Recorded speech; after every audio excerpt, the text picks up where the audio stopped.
now.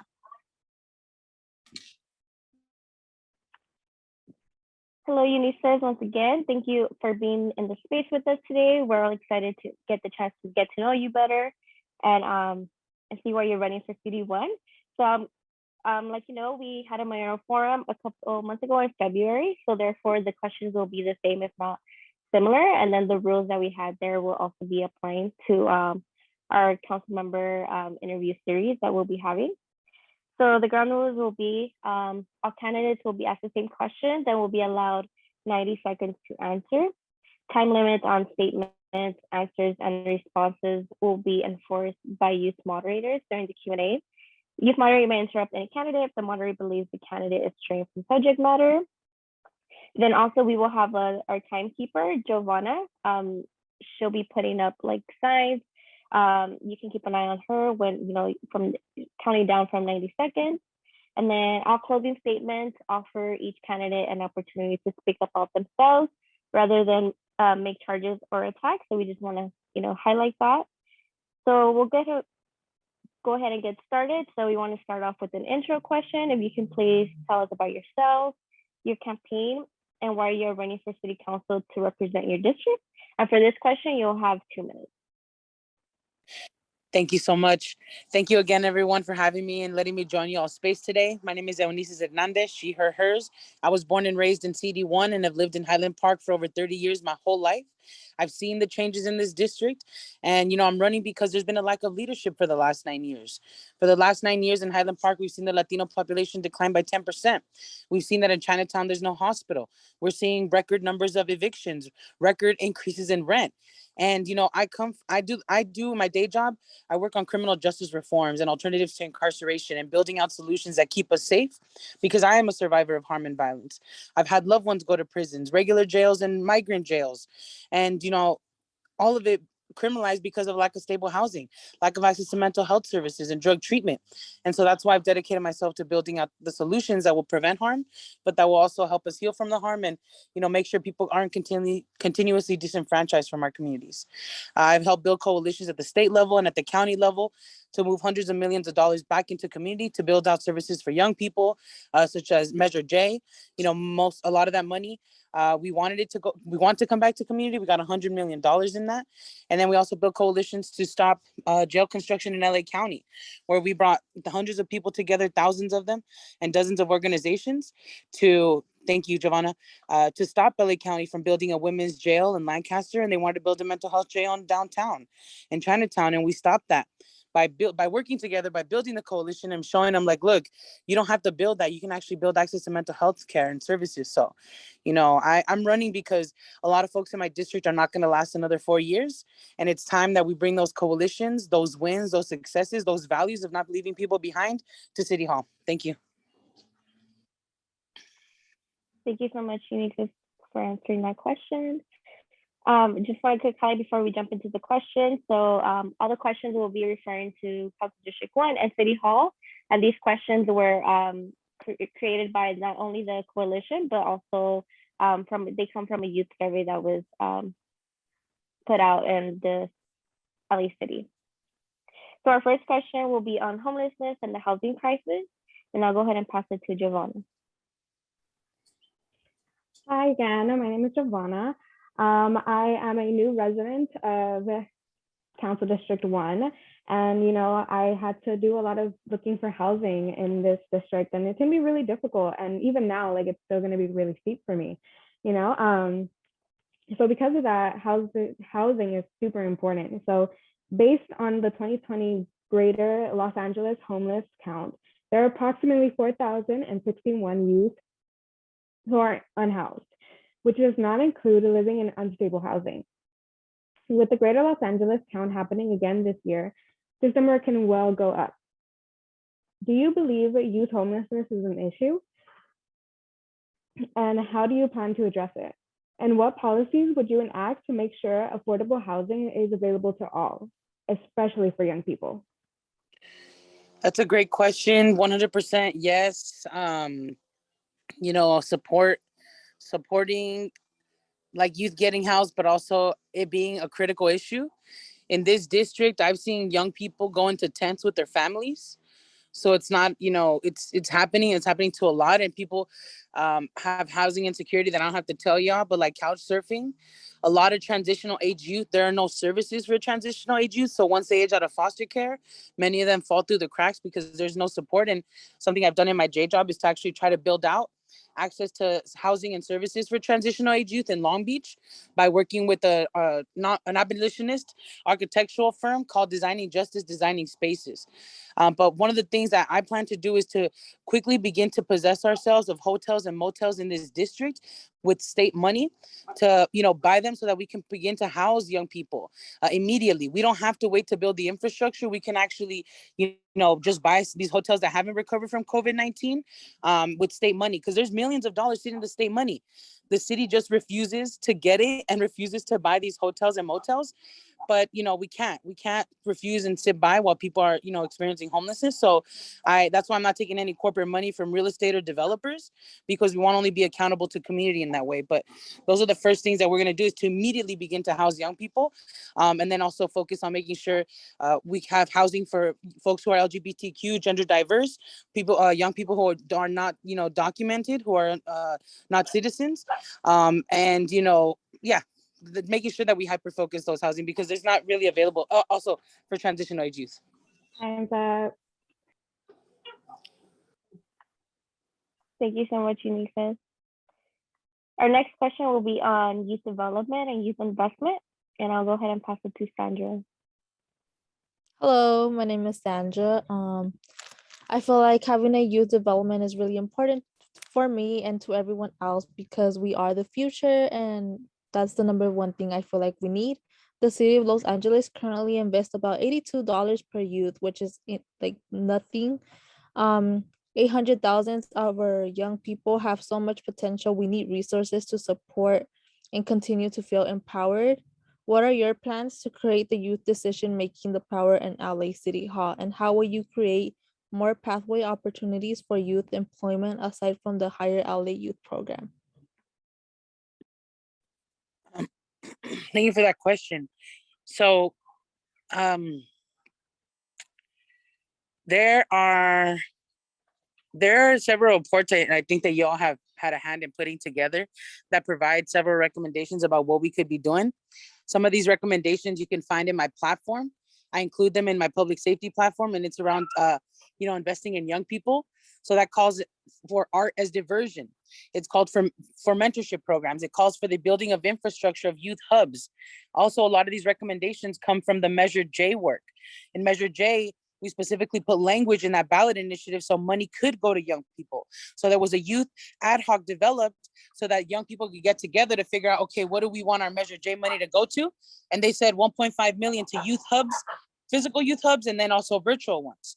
And so that we just have listed, about 6 to 10 recommendations on different programs we want to advance so that young people can have jobs here locally, so that they can have access to trades, early on, if they want to try different things, if they don't want to go to college, but enhancing and expanding the different opportunities for young people to be able to make a thriving wage here in this city.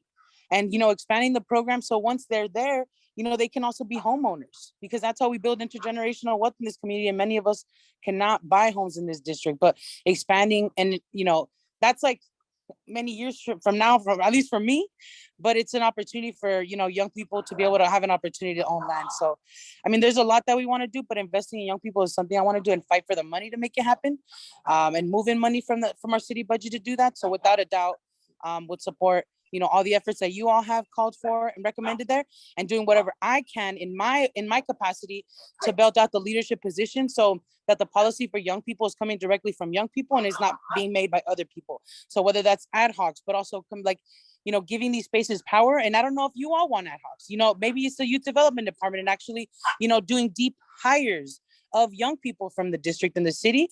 Then sorry to interrupt, but time is up. Thank you for that. Apologies. I'll look at the clock. Sorry though. Thank you.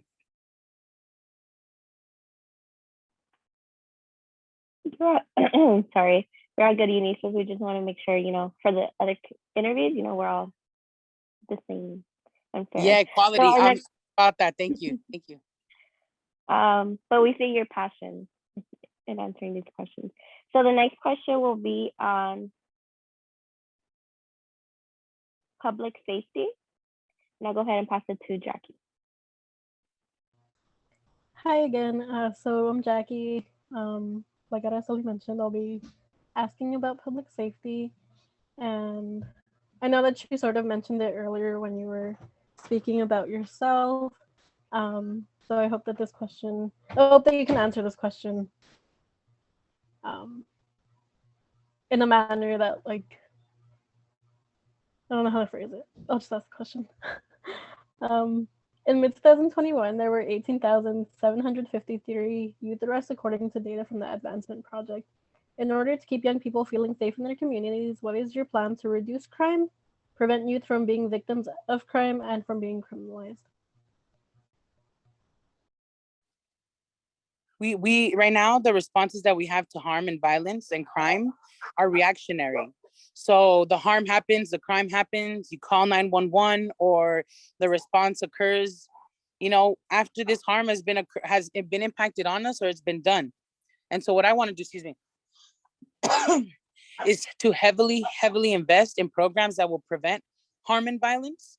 And so, expanding programs that are led by people who have been gang impacted to help create, truces, to help create, peace areas within the community. In South Central, they do this at Chugo's Justice Center, Youth Justice Coalition. They have OGs that go and have peace conversations among the different gangs in that neighborhood. And you'll see that there's absolutely no tagging on the building. And so these models exist. Homies Unidos is within the district. Expanding these programs, especially in MacArthur Park, where there's a lot of gang impacted youth who are undocumented, who literally have been shut out of the economic market and have no other way of making making money, because they're undocumented. And so expanding programs to give undocumented youth opportunities for jobs. And we can't, one of the ways that we reduce harm and violence is to change the circumstances in which it was created, and incarcerating people and criminalizing them has not kept us safe. And so we really need to invest in the programs that are going to support people's mental health, support them if they have problematic drug use, support folks if they're experiencing intimate partner violence. We just don't have enough of these services and social safety nets. And then I'll finish it here. I know, I'm sorry, I don't want to run time, but alternatives to incarceration, the work that I was doing at the LA County level was a lot of work to actually build out the responses that didn't revolve around law enforcement. So alternate types of crisis response teams. If someone's having a mental health crisis, you can call a different hotline, 988.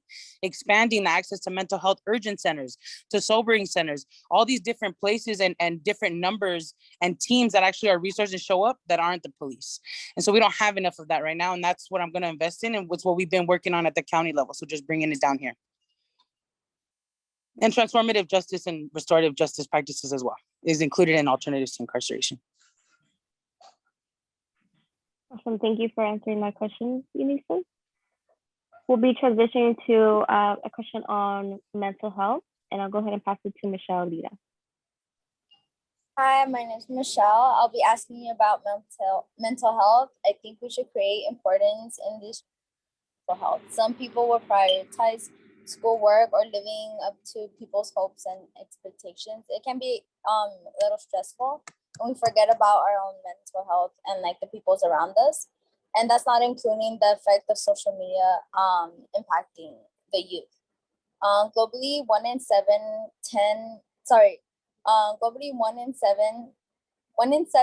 10 to 25-year-olds experiencing mental health disorder, with suicide being the youth leading cause of death amongst the youth group. How do you plan to address the youth mental health crisis, especially during the pandemic?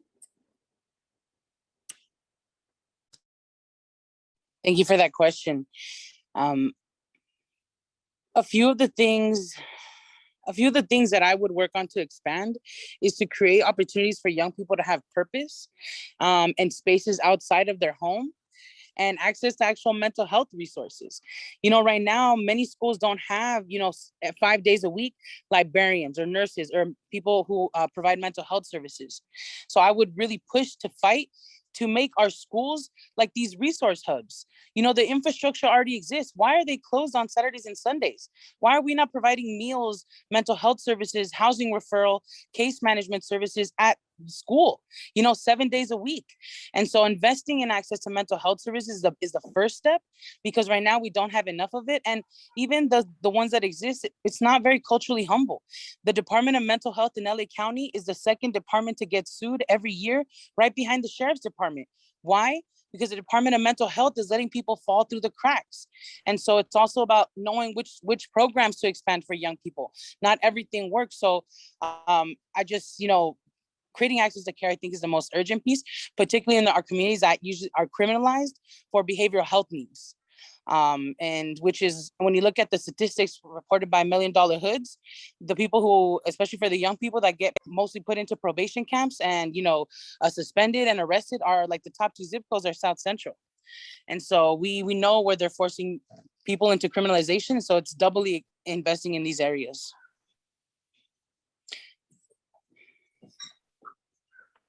Thank you, Eunisses, for answering that question. Our next question will be on sustainability, and I'll go ahead and pass it to Oscar.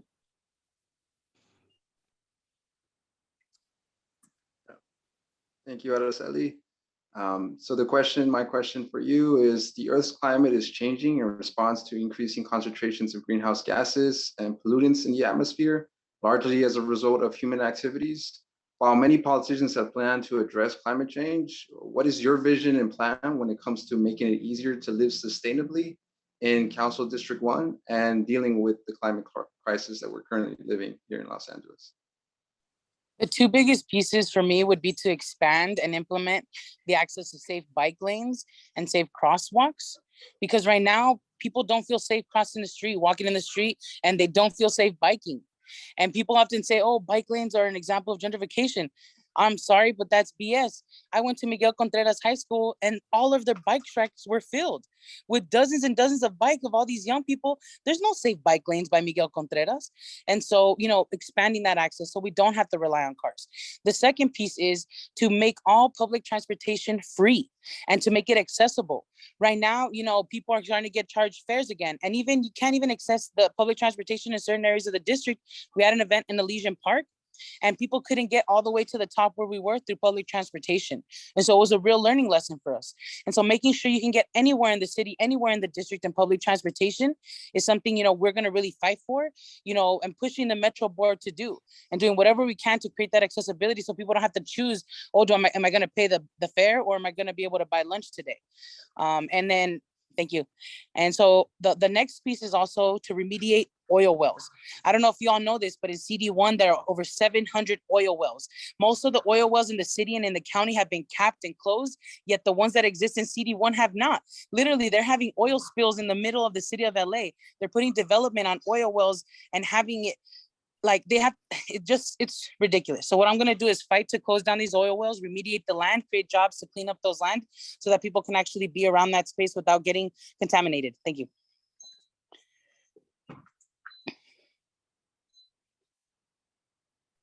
Thank you, Eunisses. And it looks like we have time for one more question. This is an extra question. It's related to the housing crisis, going back to the housing crisis. So the current eviction moratorium ended on March 31st, yet many have been displaced or unable to pay for the rent. Question, so with rent prices increasing rapidly now more than ever during the pandemic, what would be your plan to solve this housing crisis? So the first things I would do is, let's just take a step back and recognize that a lot of the people who are experiencing homelessness right now are experiencing it because of financial and economic reasons. They did not get the support to stay housed. And it's much harder to house someone once they become houseless. And so our goal is to protect everybody to make sure that they can stay in their housing. If someone cannot afford their rent, let's figure out how as a city we could provide programs so we can subsidize the rent. We can provide them the resources so that they don't get evicted because of lack of paying rent. We're paying more to house people than it would be to support them with month-to-month support systems. And also our whole team is going to be trained in renter advocacy. People right now are losing their apartments because they think that they have to sell their keys for cash. They're getting pressured because because their landlords are saying, look, you got to go or I'm going to tell ICE that y'all are here. Or, not fixing issues with apartments so that people feel pressured to leave the apartments. And these things are happening, and it's happening because people don't know their rights. So every single person on my team is going to know renter rights and advocacy. They're going to be trained the trainers. 60% of CD1 are renters. And we're going to make sure that we teach people their rights so that they're not getting evicted and getting tricked into that. And also making sure that we push for regulations on landlords so they're not finessing people, so they're not, lying to people and pressuring on them, and, providing consequences when they do. And also being there when there's inspections so that we make sure that these apartments are habitable, so that they're, these policies around making sure that they're clean and supported, are actually being implemented.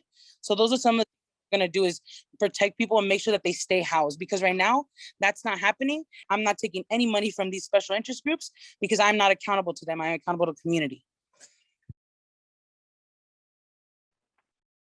Thank you for answering that question. And thank you for, once again, for giving us the time and being in the space with us to be able to hold this interview.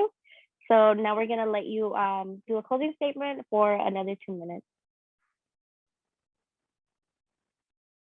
Thank you. Sorry, I just need a water break.